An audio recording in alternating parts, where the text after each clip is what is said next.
Hey guys, today we're driving the 2023 Lexus ES 300h F-Sport handling. You've driven this over 1,000 miles this week. You took it out to Peoria, Illinois from Detroit. We just had a Toyota Crown a couple weeks ago. I wanted to make some comparisons between this and that. Absolutely. Talk about some of your thoughts. This is one of my favorite Toyota hybrid products, and it being a Lexus just kind of ups the quality factor. I love what Lexus has done with this interior. We actually had an almost identical ES 300h about a year ago. It was a red one.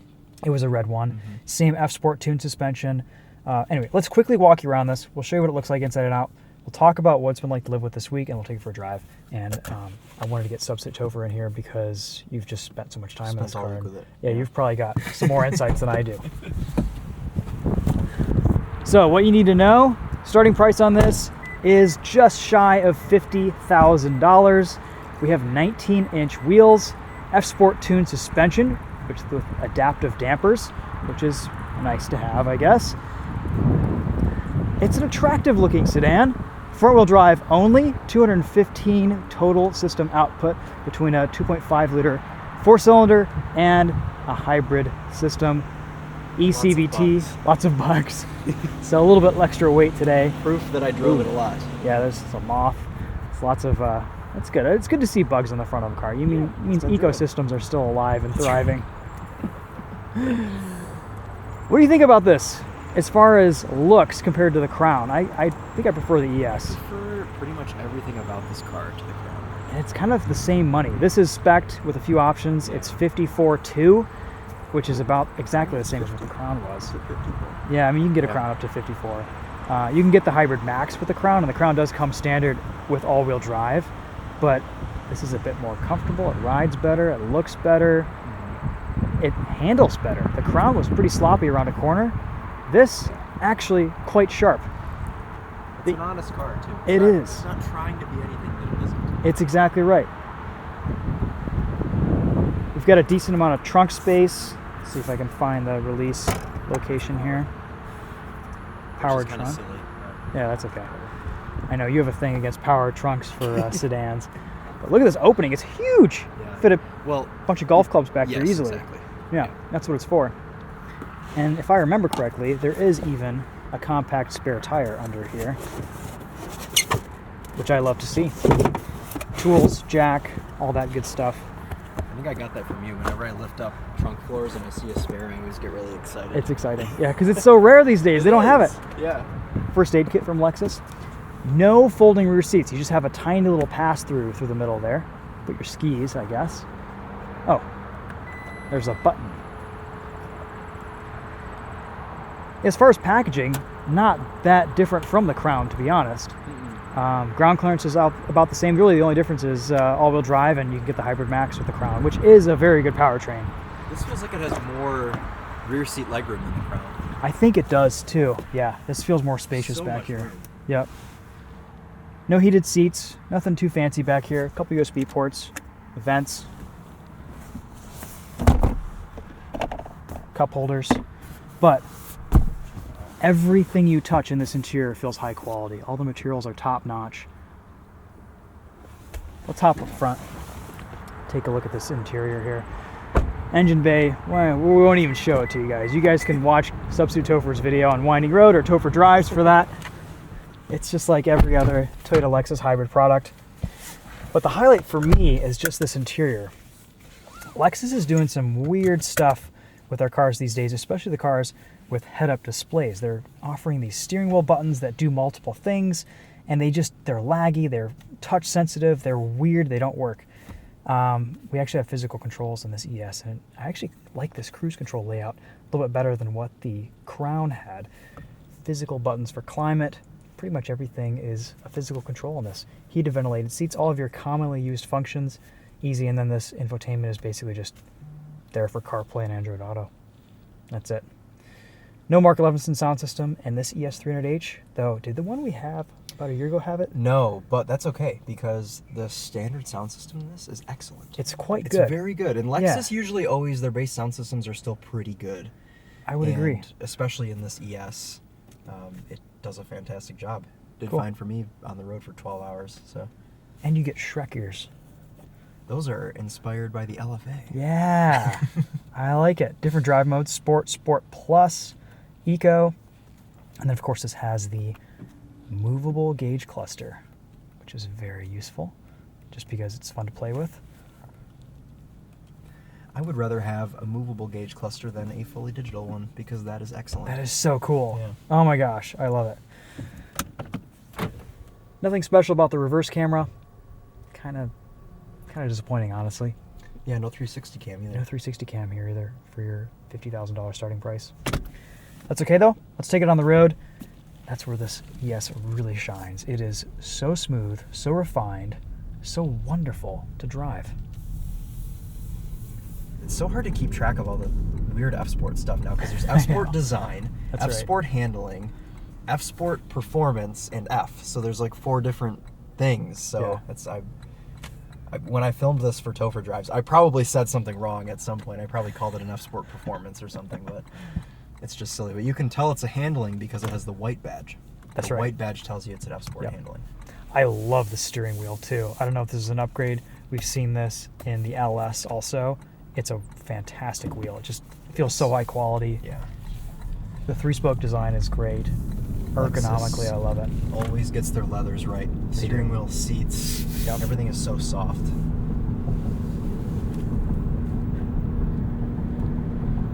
And it's just so quiet inside too. Very low levels of NVH. Even rides pretty well on these 19s. And the thing I love about this powertrain is, okay, it doesn't make a ton of peak power, but it makes that 215 horsepower pretty much on demand and immediately because it's got a hybrid battery system behind it.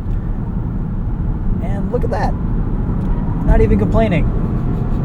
It's so flat. That's excellent. It feels good. Yeah, it feels really good. I've got to say, this and the Camry are some of the best handling sedans in their class, and you wouldn't really think it. Yeah. Yeah, this 2.5 liter is nice also for doing city driving and you need to be getting around things quickly and That's right. efficiently. The throttle response is great. It reacts quickly, and especially with the hybrid being paired with the CVT, it's really great for that. No, it feels really good. That initial, there's something to be said about that initial rollout, that first like 5-10 miles an hour of rollout with the hybrid where the engine kicks on after like you're already moving.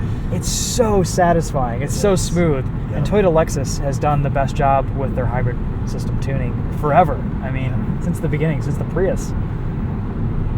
Yeah, they've been getting this CVT tuning dialed in as well to not have it rev so high on the highway. That's right.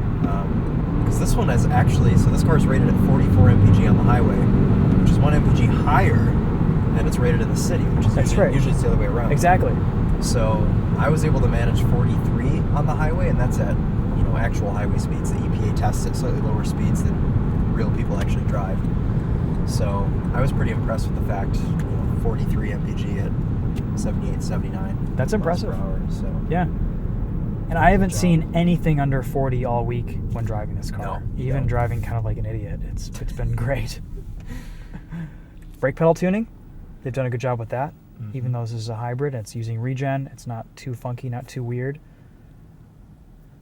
It's just a nice car. It's just a nice car honest, and a great nice, place to spend honest, time. cozy vehicle. I think the only knock that people might give it is that it's not all-wheel drive, but I would argue with this power level, you just put a good set of winter tires on your car and you do not need all-wheel drive. It just makes things heavier, more expensive, more complicated. And Toyota's hybrid all-wheel drive systems they're just okay. Yeah. They're not amazing. And if you need all-wheel drive in your ES, you can get a non-hybrid, and they will sell you one. That's right. Yeah. The only complaint I have about this car, and you can demonstrate if you're getting back on the highway, is the lane tracing assist. Oh yeah, let's try that out. Terrible. Okay. It's not good. Yeah. So I rode with it off the whole way. Still soft in Sport Plus mode. Not getting any steering feel, but the tires are telling me exactly what's going on. It's got good mechanical grip. I mean, I could see maybe some improvements over the regular ES with this F-Sport handling package, the F-Sport tuned suspension, but ultimately it's a an option I wouldn't really check. No, I would just get my ES with beige and wood all over the inside of it. Yeah, that's right. That's the way to have an ES. Still, I mean, don't get me wrong, it's an impressive handling front-wheel drive hybrid. Handles like the Camry, and the Camry's awesome. Yeah. So, a little bit more fun than you would expect. Stability, traction control isn't as intrusive as I thought it would be. Let's see here. Let's engage steering assist. Yeah. It's actually behaving okay right now. It does okay here. I mean, this is really straight, and Yeah. clearly defined, but The problem is when you're on an uneven surface or anything that's even slightly unevenly paved even, like if there's splotchy pavement, it Okay. freaks it out. I see. So you can't Well, at least you can easily turn it on and off. That's not the a problem. best thing. Is Yep. it's a single button. You don't have to go in the infotainment to mess Yeah. with it. That's great. So that's kind of why I don't think it's that big of a deal, because it's so easy to just get rid of it. It's one of those things where I would only ever use it if I was on a dead straight highway that was evenly paved. Sure. And if you need to grab something out of the glove box or turn around and get something, you could use it for those couple of seconds where you're going to have your hands off the wheel. How was adaptive Otherwise, cruise? It's pretty good. Yeah? It Okay. does a pretty good job, yeah. You found yourself using it, not Yep, turning it I off? use it the whole time. Cool. The only times where it isn't great is sometimes when you want to go around a pass, it doesn't accelerate quite as quickly as I would like it to. Yeah, I feel like you're holding up traffic. Yep, exactly. Okay. Yeah, Lexus, Toyota, they've always been a little more conservative with their adaptive cruise systems, and that's understandable. Not surprised. Really nice driving car, though. I've got to say, if I wanted a luxury hybrid, or just one of the nicest driving Toyotas, I would recommend the ES. It's kind of an old man car, and I love it for that. It's great. We always say when people ask, what car should I buy my high schooler as their first car? Lexus ES. Get a Lexus ES, yeah. They're not going anywhere fast. They'll go there safely and reliably. That's right. And these ES hybrids are just great. Yeah. And this one just happens to have pretty well sorted suspension. Mm-hmm. So we're probably not going to be doing a sound system test for you guys today, but we will complement the standard sound system in this car. It is quite good. It's good. BMW 2002. Oh, Fun. There's some good stuff out this weekend.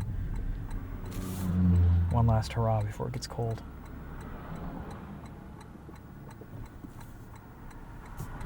I do wish Toyota hybrids just had a little bit more battery capacity and front motor power so that you could just get around the city at low speeds without having to have the engine turn on. Yeah. You've got the EV mode down here. You do. And I've never understood that because it doesn't really do anything. It doesn't really work because it turns very itself well. off. So Yeah. you think it would limit you to some capacity, but Yeah. I mean, there's enough power kind of brought back with the regen system that you think they'd be able to kind of improve that, but they've all, even for the last 20 years, these hybrid systems have all kind of performed about the same, and I feel like they haven't really made any strides in their EV driving capability, and I feel like they should, but that's okay. Let's see. Also, here. though, consider the way Toyota and Lexus makes the same car for so long because they hold up, and It's true. that's just the way that they do it. Every Toyota hybrid is just a big Prius. That's right. They all drive the same. Yep. The Crown, the ES, the RAV4, the Highlander, they all drive the same. Yep. This does just drive a little bit better than all of them, though. That's true. Yeah. Yeah. This and the Camry, Well, this is I a think, are my Lexus, so- favorite Toyota hybrids. Yeah. Any other thoughts? Any other notes? We have F Sport seats as well. Oh, And yeah. The driver has actually the passengers. The driver and passenger both have lumbar adjustment, Okay. which is great because when you're driving on long distances, look how far it's arching me. Oh my gosh. Yeah, so it's nice. A lot of lumbar. lot of Comfy lumbar. seats, tons of adjustability. Well, generally, older people they have to have They the need back that. support. That's right. Yeah. Even I need back I was going to support. say you're I one of those people. feel like I have a back of like a 70-year-old. Yeah. Yeah. Good driving position too. I feel really nice and low Fantastic in this driving cabin. position. I love this cockpit. Yeah. Yeah. Surprisingly sporty for a driving position in a Lexus. It's just a nice car. I mean, Yeah. my 1,100 or so miles spent in this car were just fantastic. and really nothing to complain about besides Yeah. the lane tracing. But Sure. that's it. I like this is a touchscrine too. Oh, Toyota's new infotainment is Yeah, wonderful. it's so good. You don't have to use a silly scroll knob or touch button or anything down here. It works really well. Yeah, it's great. I mean, it's just Google Maps. It's just Google so Maps. It works well. Everything that you need to access on a regular basis is a physical button. You can go into your settings and customize features and stuff, but really it's a very simple car to operate.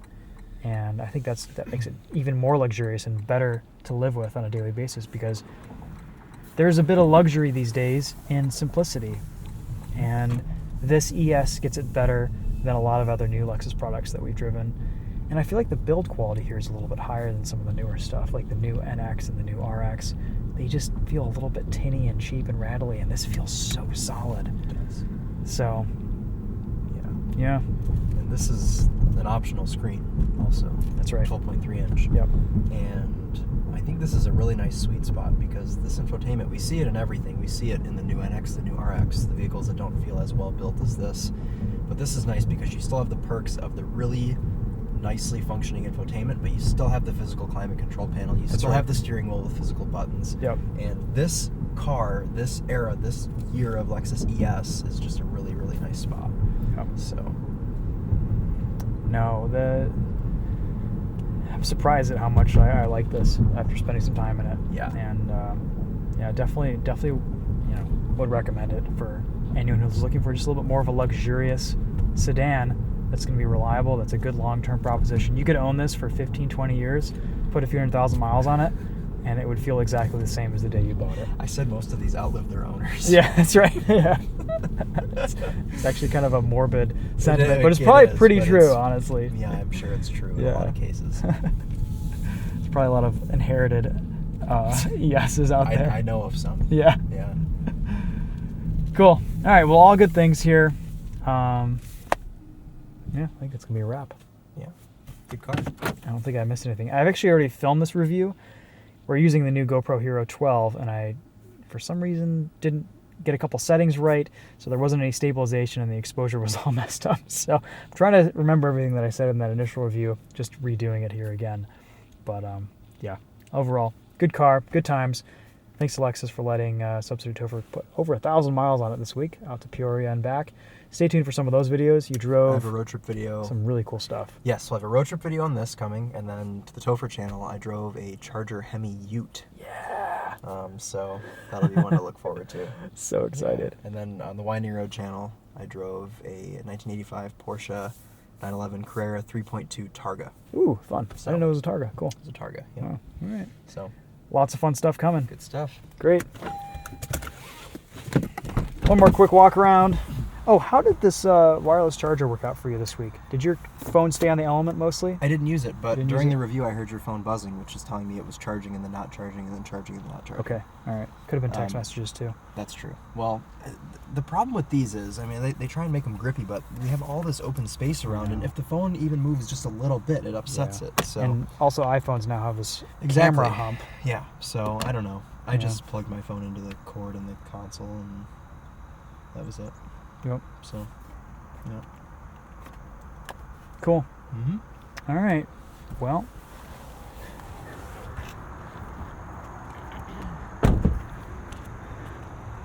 This is one of the few cars. Also, I think silver's appropriate. it's great. It's a good color. Iridium silver. Yeah. Oh yeah, iridium silver. Could do without the black wheels. You can always do without black wheels. Yeah. Yeah, the Panda interior too. Mhm. Nice. Black and white with the silver. These headlights are really nice too. Yeah. Lots of good Triple beam. design. Yeah. I think this is going to be peak ES, honestly. I really do. I think it's going to get worse. Yeah. Yeah. With the direction Lexus is going with some of their interior stuff, it's yeah, this So, is very nice. Get one while they're hot. I remember the yes used to be a little bit floatier, a little bit lazier. This is really sharp. Like compared to the old ES, this is so responsive. The powertrain feels way faster, and the handling is great here. I mean, I would either recommend this or a Camry. If you want the extra luxury, get the ES. But Yeah. if you just want a really nice sedan that gets excellent fuel economy, go for the Camry. You can get pretty nice interiors in Camrys. Yeah, So yeah, they're fine. it's a nice leather. Yep. So either way. It's amazing how much better some of these sedans drive than their SUV counterparts do. I know. Like it's a huge difference. Yeah. Just huge. Cool. All right, well, that's a video. Thanks so much for watching. Go check out Substitute Topher's channel at Topher Drives. We'll see you guys in the next one. Take care.